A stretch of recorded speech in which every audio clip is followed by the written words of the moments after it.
They're here, Commander. And I for one am grateful that they are. Told you've been busy since our paths last crossed at the Gimlet Dark. Not that I understand half of it. When the Scions spoke of other worlds, I'd struggled to describe what I pictured. Mayhap things would seem clearer were I to hear the tale from your own lips. But I'm afraid the situation will not afford us that luxury. I trust you two require no introduction. We meet again, hero of Eorzea.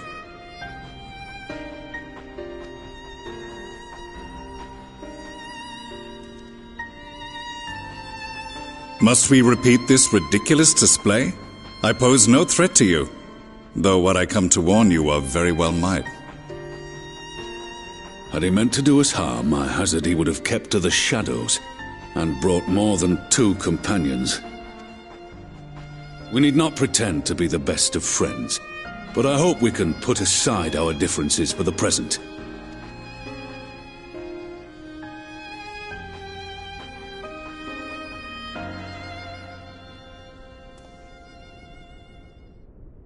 As you are doubtless aware, Sir Estinian and I cooperated to rid the world of Black Rose in your absence. Our journey together took us as far as the Imperial Palace, where we witnessed Emperor Varus meet his death at Xenos' hand. Being the sole witnesses to this crime, and in no position to defend our innocence, we were then forced to flee, each pursuing his own avenue of escape. When we were later reunited, Estinian claimed to have encountered an unfamiliar kind of machina during his flight, but to me his description seemed anything but, and upon further investigation I found that I was right.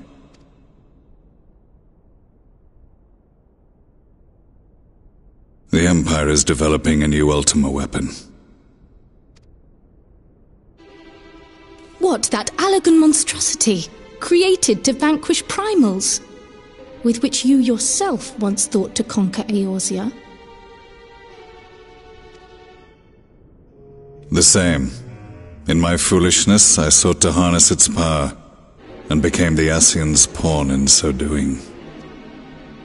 But you know as well as I how that tale ended.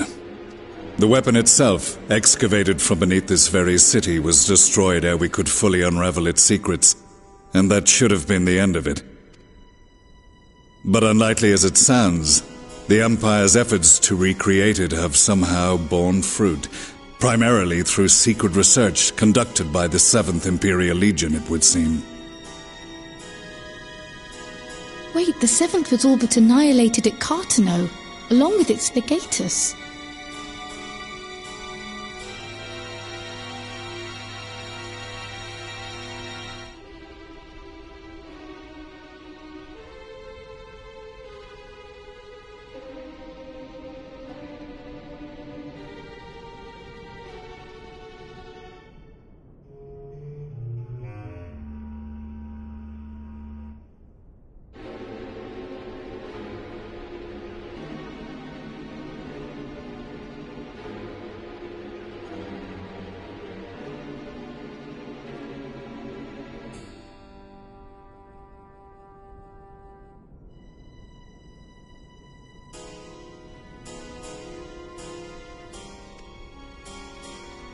Indeed, few survived.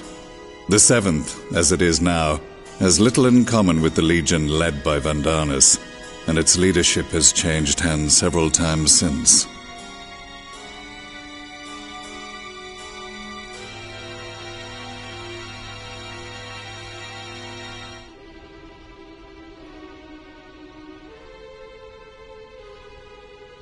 Precisely how this project has continued despite such turmoil, and under whose auspices, remains a mystery.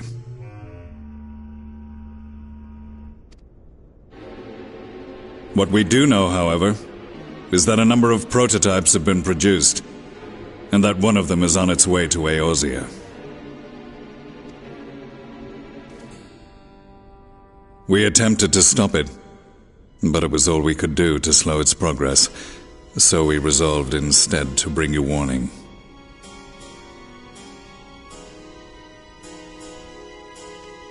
And right glad are we that you did, though it soundly dashed our hopes that tensions might ease at last. As it is, we've begun to strengthen our presence in the Gimlet Dark, and are assembling a force to meet the coming threat. A force with you in its vanguard, I hope. Before you say anything, I know full well you have pressing concerns of your own. Your comrades remain in peril, and I would not ask you to forsake them. But the fact remains that you, and you alone, have faced the Ultima weapon, and emerged victorious. We need you. And so, when the time comes, if your comrades can spare you, I bid you lend us your strength. I've assigned an officer to await your word. The Ascian's downfall was to be the work of my remaining days, but it was my hand that kindled these flames, and I cannot allow them to spread any further. I will do what I must to see this mistake consigned to history once and for all, even if it means begging your aid. The fates will enjoy the irony, even as I endure the ignominy.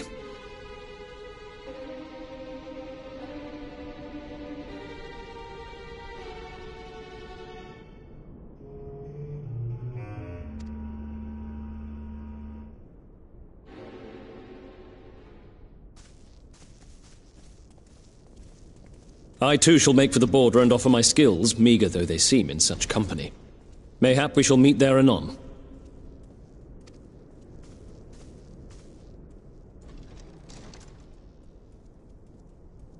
Though we can ill afford to ignore the coming of a new Ultima weapon, our friends' plight grows ever more precarious, and none save you can join them in the first.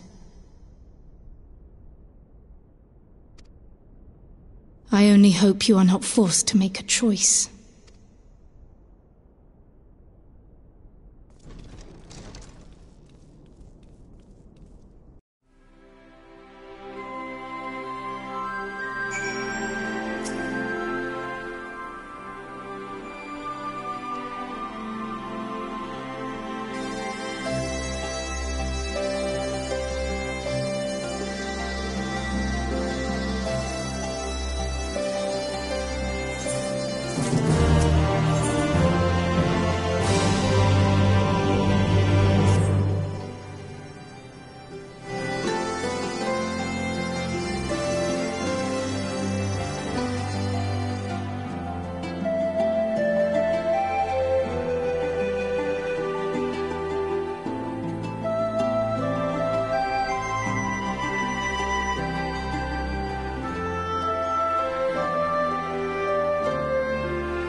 Now that we are all here, what news from the source?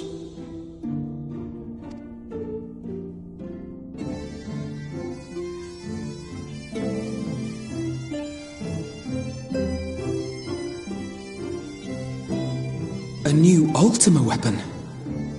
We must count ourselves lucky that Gaius has pledged his assistance. While this is indeed a worrying development, I think the state of the Empire as a whole greater grounds for concern. With the Emperor slain and Xenos returned, it is impossible to predict how matters will unfold in Garlemald. The Ultima weapon may be but the first of many unpleasant surprises. The situation beareth closer observation, of that there is no doubt, and doth compound our need to return unto the source.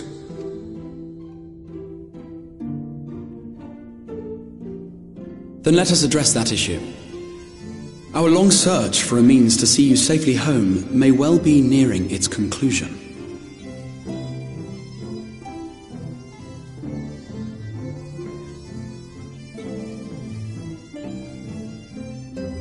Thanks in large part to Urianger and Beklug's invaluable insight, we have succeeded in fashioning a vessel for the journey.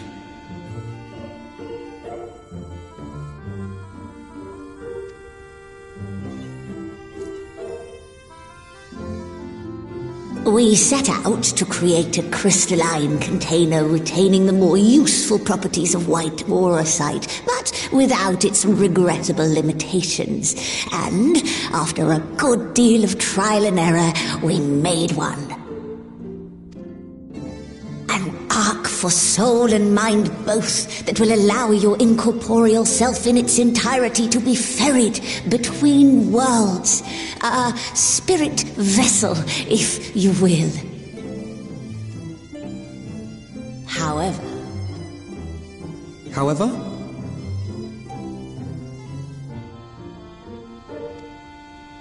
Though the vessel is possessed of the requisite qualities to hold mind and memory, it wanteth yet for a means to receive of them.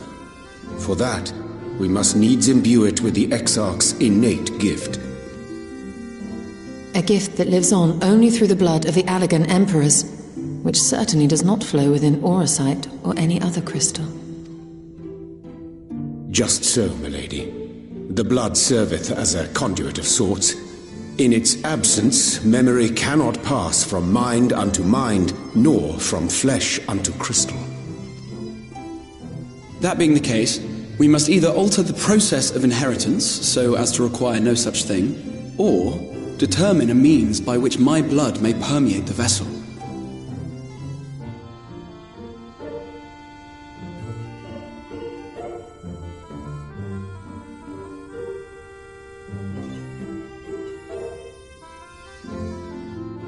I am hopeful that the records found within this tower will yield the knowledge we require to pursue one or the other of these avenues.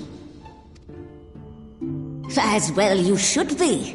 The Allagan's body of etherological research is extraordinary. I can scarce believe it the work of ages past.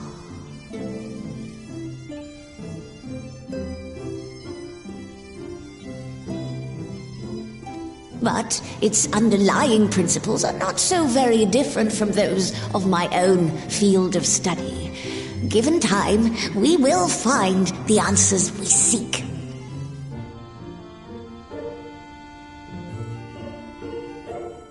I know that you can ill afford to wait, and it pains me that I must ask you to do so. I can only reaffirm my promise to you that a solution will be found. Whatever it takes, I will see you safely home.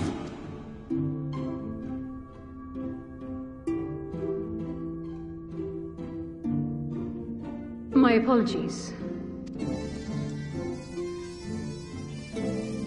I do hope you haven't come to tell us that mortal peril fast approaches. No.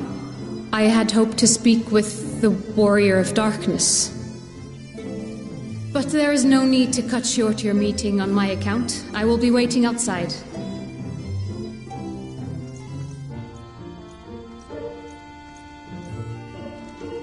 Why not speak in here? She knows I don't mind. Unless she didn't want to. Perhaps I might accompany you. Though I am woefully ill-qualified to assist in the Exarch's research, I may yet be of some use to Lena.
Did you slay this eater?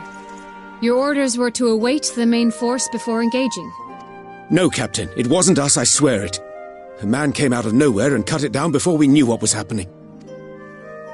By himself?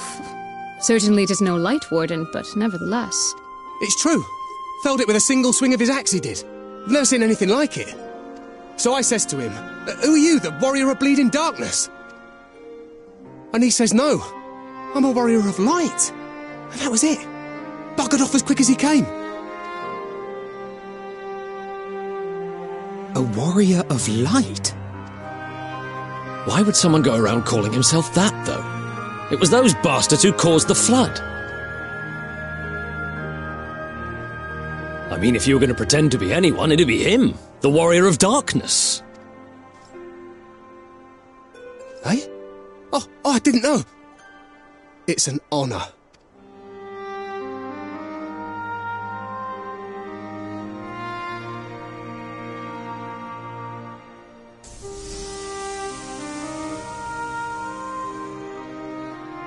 Since the Eater is no longer a threat, our work here is done. Return to your posts.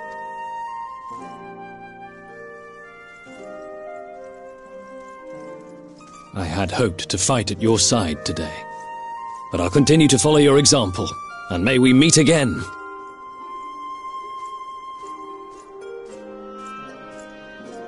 I apologize for the wasted journey. It seems I overestimated the threat.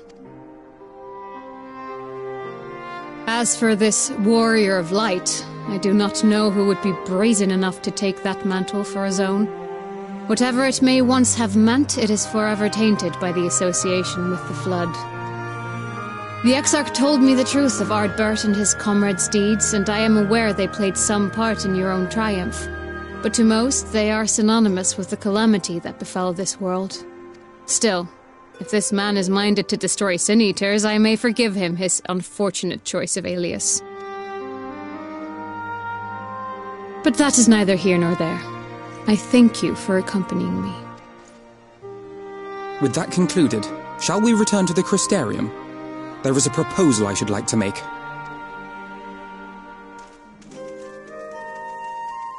Forgive me. There is one more thing. A personal concern of mine. I had hoped you might have a moment to speak privately. Take your time. I shall go on ahead.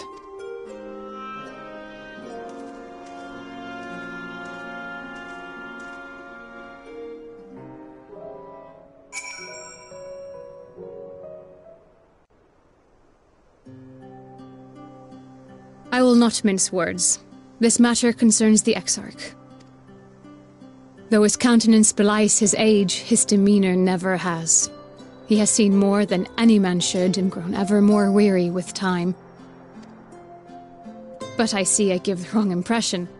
While it is true he attempted to open a letter with a salmon fillet the other evening, we are not here because I suspect his mind is deteriorating.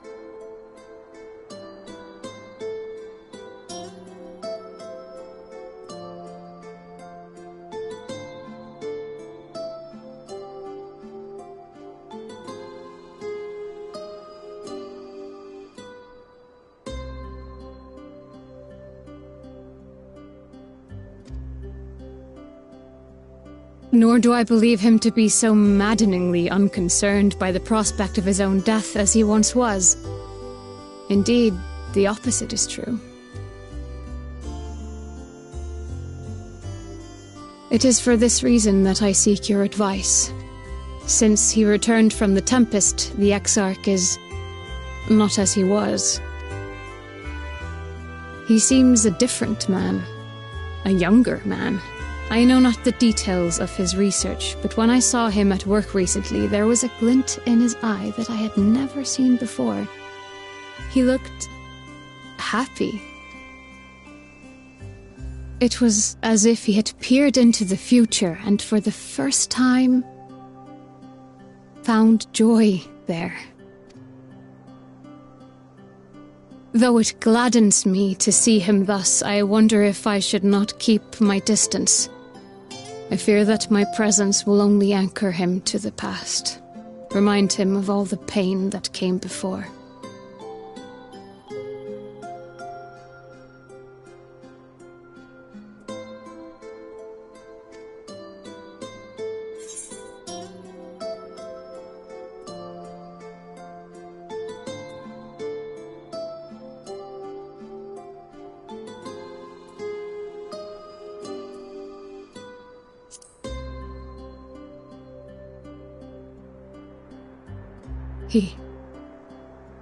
Are you sure? Then perhaps we might remain as we were. As we have always been. What a relief. In that case, I will have to speak with him about the amount of time he is spending at work. This research is important, I know, but if he refuses to consider his own health, I will have to consider it for him.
Yes, this looks to be nearly everyone. Let us begin, shall we? Though I am usually the first to hold forth at such events, I think on this occasion that honour should fall to you. They would be more inclined to take the word of the Warrior of Darkness. Indeed. In light of the subject matter, who better than thee to speak these truths?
Wicked White?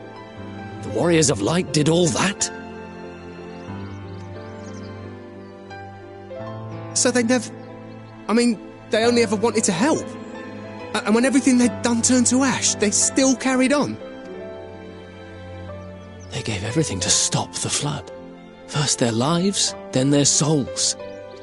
And they managed it too, in the end. They saved us. And we cursed their names.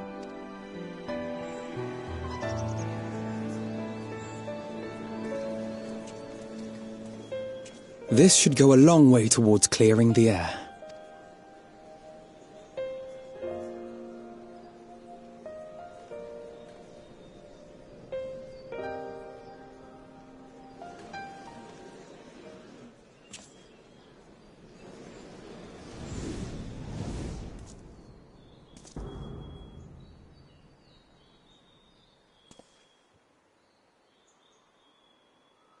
Impossible.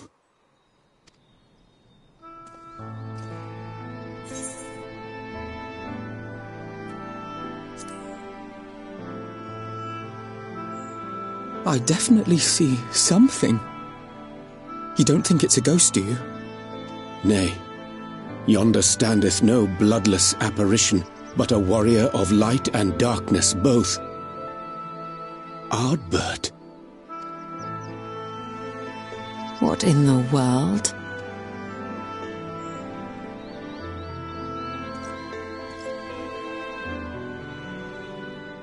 It's you! The one who slew the Eater!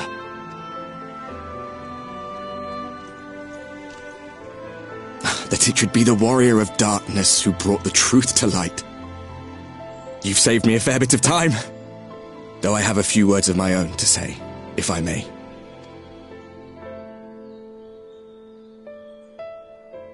People of the Crystarium! I am Ardbert, one of those you know as a Warrior of Light. That's impossible. You should be dead. Aye, that I should. But as the world has been given new life, so too have I. I know not why I, and I alone, have been gifted this chance. But I do know this. Only by the will of the star itself could such a miracle come to pass. The hero who stands before you now, the Warrior of Darkness, is not of this world. And the day will come when he must return to his home.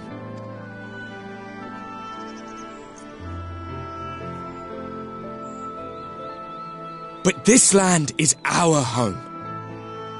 And if it is to remain so, now and forevermore, it is we who must protect it. The time to rely on saviors from afar has passed. It is you who must rise.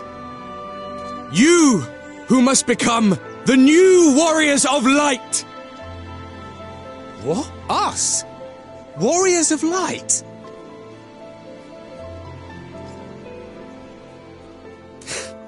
None of us were born heroes, my friend.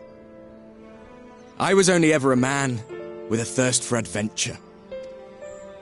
But wherever my journeys took me, I was invariably confronted with the same choice. To lend what aid I could to those in need, or not. And I always chose the former. Any one of you could do the same. All you need is the will to help your fellow man, and the resolve to see it through.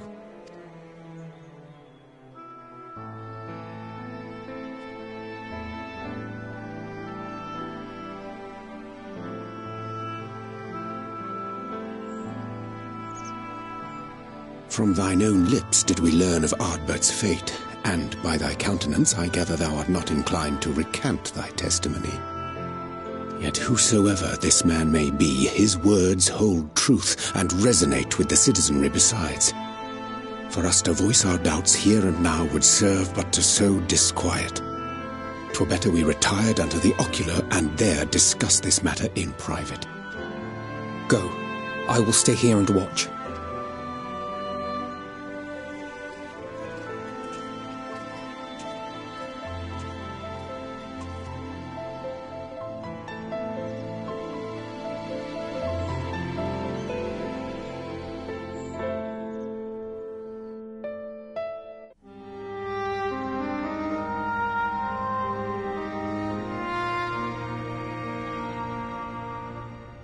So, that is a warrior of light of the first.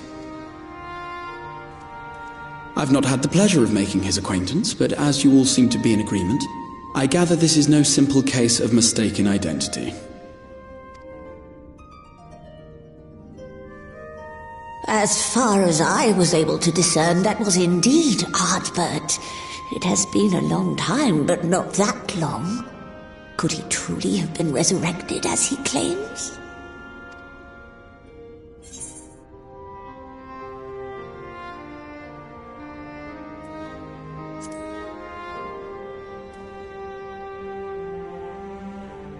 Ardbert did entrust his very soul unto thee. I see no reason to question thy judgment. Nor I. To my eyes, your ether burns as brightly as the day you slew Emmett Selk. That is proof that he is with you still.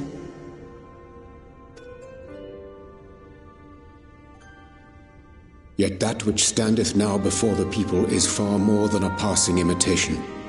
I am reminded of the cardinal virtues, though a sin-eater he is not.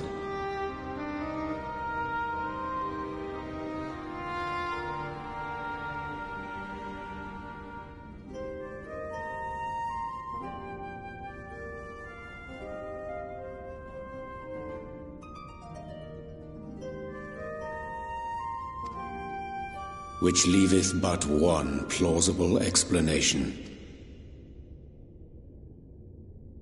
That he is an Ascian.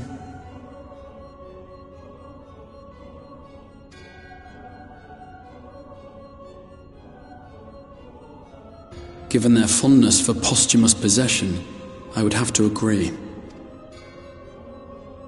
From what I understand, the Warriors of Light were laid to rest in Yulmore by those whom they had aided in life. At the time, some few still remembered them as heroes. Needless to say, 4 of them were subsequently exhumed to serve as the virtues.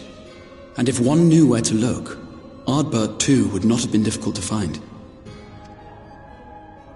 Assuming then that this is indeed the work of an Ascian, my mind inevitably turns to the last remaining paragon to survive the Sundering.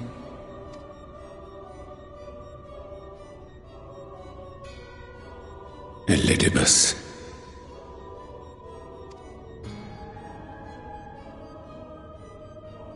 That Xenos hath reclaimed his own flesh is known. Thus evicted from his borrowed form, and cognizant no doubt of Emmett Selk's failure here in the first, 'Tis quite possible the emissary chose Ardbert for his next vessel. Inhabiting the flesh of the fallen? My, that is unsavory. And they do this often, you say? Verily, for they possess no corporeal forms of their own. In what one may term their natural state, none save those gifted with the echo can perceive them. Indeed, when Elidibus intruded upon the waking sands, his presence did go unmarked by all save Minfilia and the Warrior of Light. On that occasion I myself remained ignorant of his coming until after his departure. It was only at a later juncture, when he deigned to appear before me in borrowed flesh, that I was finally able to take the measure of him. In such puppetry do the Ascians engage when they seek to influence the course of history. And they have gained much by it. Emmett Selk single-handedly built the Garlean Empire in this manner, while La Hebrea came close to conquering Eorzea, having taken possession of Thancred's living body.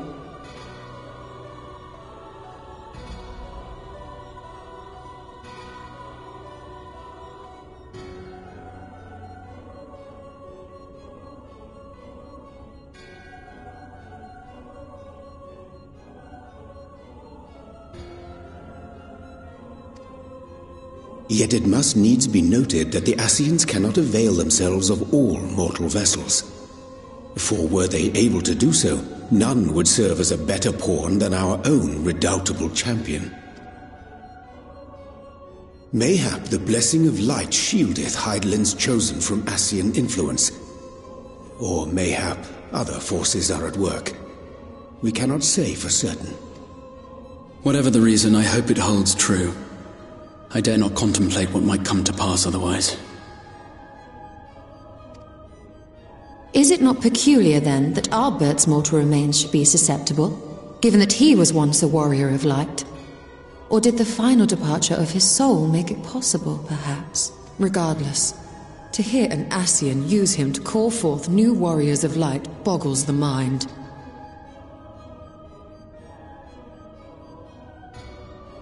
Elidibus hath ever been an enigma, his ostensible purpose being to preserve the balance between light and dark. When he made overtures towards me, however, I was afforded a glimpse behind the mask of the self-appointed emissary. I shall not defend mine actions, undertaken in pursuit of a better understanding of our foe, as either wise or prudent. Nevertheless, what little I did glean may now prove useful. Elidibus possesseth a subtle mind, practiced in the art of manipulation. That he coaxed this star's most valiant heroes as far as the source with naught save half-truths is no trifling feat. And now I believe he doth employ his skills once more to some as yet unknown end. Though naught is certain, should my suspicions prove true, we shall have need of all our wits if we are to uncover and thereafter thwart his plot. Agreed. 'Tis plain that simply speaking out against him will not avail us. At best, it would only serve to confuse the people. And I would hesitate to do anything which might tarnish Ardbert's reputation once more, nor yours by association. That being the case, it may be wise to keep a covert eye on this Ardbert's movements, as we attempt to discern his purpose and how best to mitigate his influence.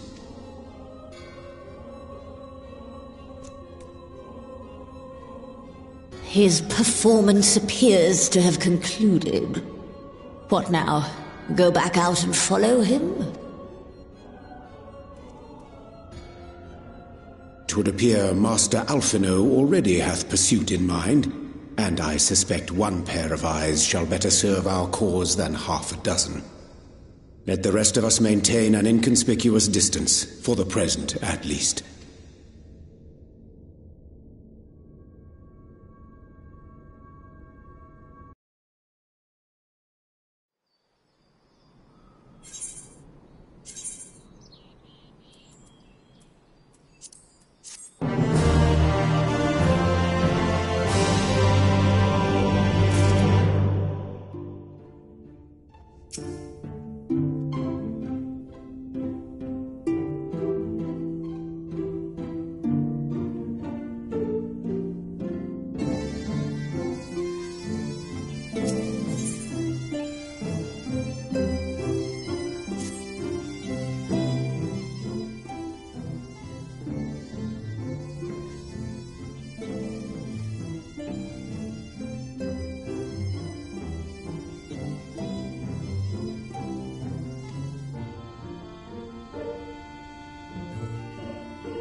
Come.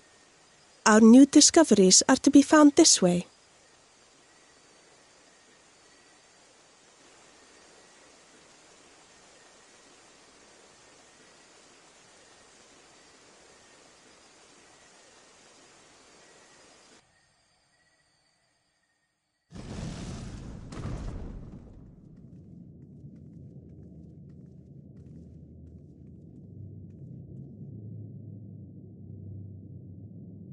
The people of Ronka are known to have venerated animals, but these features do not match those of any indigenous species.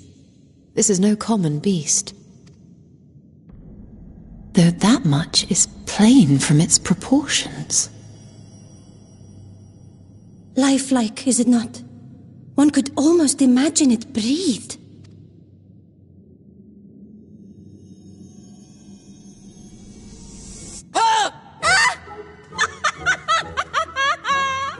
Why you... Ugh.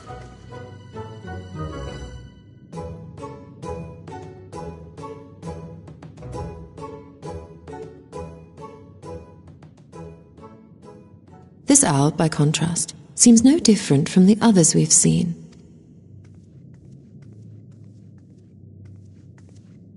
The sealed door lies ahead.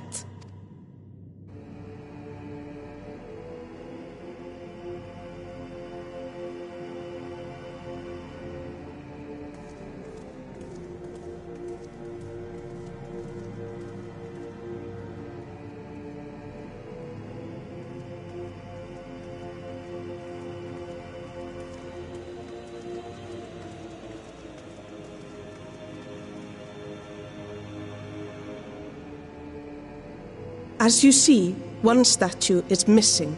I expect we are meant to replace it as before.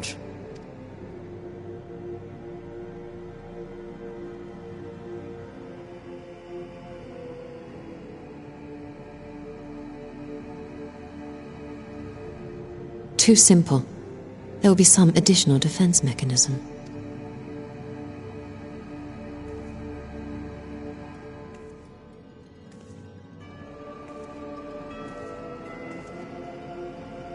Just a moment. There are words carved into the stone. He who would disturb a hero's deserved slumber shall instead waken the beast and know his folly. Wait! Don't!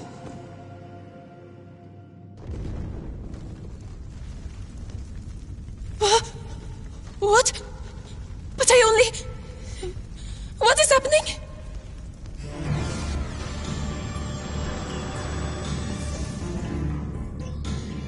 Oh no, oh no, oh no, oh no, it lives! Why am I not surprised? Prepare yourselves.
mercy.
Here I come!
see how you handle this.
Twould seem the magics have returned us.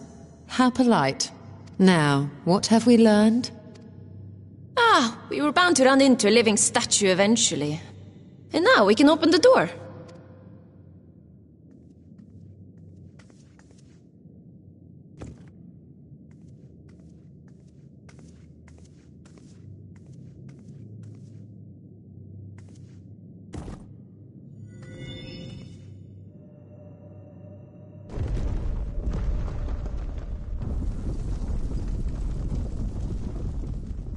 He who would disturb a hero's deserved slumber.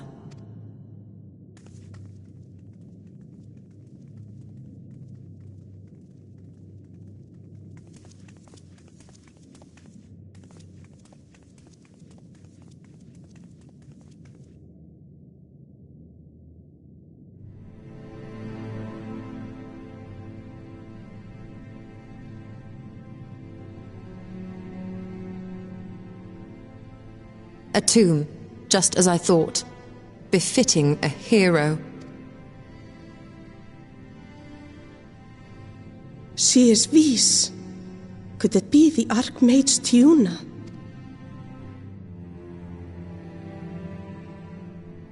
A legendary hero of Ronka, as you surmised. The tales tell of how she smote entire armies with a single incantation, so potent was her spellcraft. Though she ever fought in the name of peace. I thought them no more than tales. To think she really existed. Well, I for one always believed.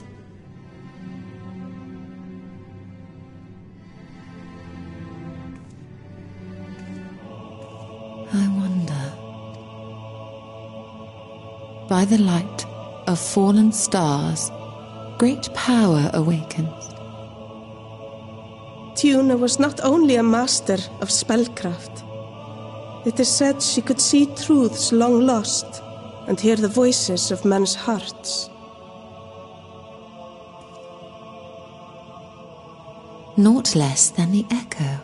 In which case, none of this is mere coincidence. A shower of stars setting the sky aflame. And in both this world and the Source, we find individuals within whom a mysterious power awakened at the sight. We can never unpick the why of it. Now, however, I believe we might. Does the scene depicted here not resemble the one we saw when we first ventured into the Katana Ravel? Moreover, does it not recall that which Emmett Selk invited us to witness in Amarot?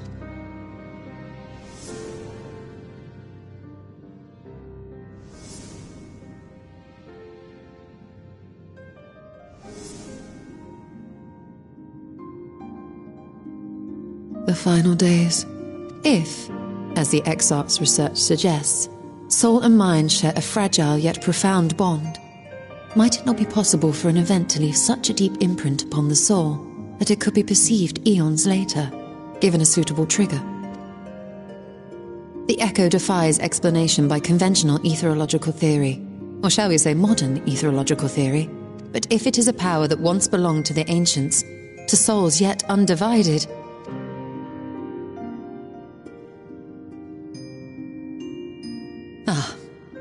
it would seem I have entered the realm of pure speculation, and I call myself a scholar.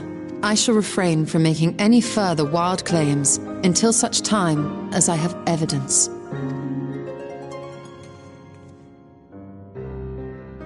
Still, I cannot choose but be reminded of our experience in Amarot.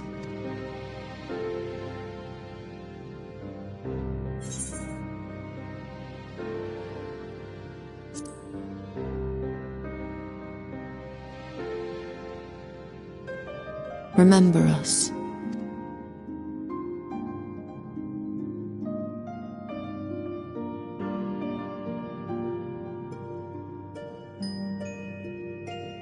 History is learned, not lived. We have always protected the tales of Ronka, just as we have protected this place. But we are mindful of what our mothers taught us. We see the past through our own eyes, and speak of it with our own words. Thus do we come to understand it in our own way. But this is not the same as remembering. Your mothers were wise. Though we witnessed the final days, our impressions cannot fail to be colored by our own experiences and expectations. Those who lived through it would have perceived the event quite differently. We must bear in mind that it is no simple matter to keep the truth alive, or it will die with Emmett Selk and his kin.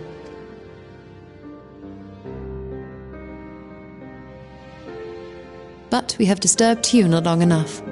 Fanau will serve similarly well as a venue for our contemplations.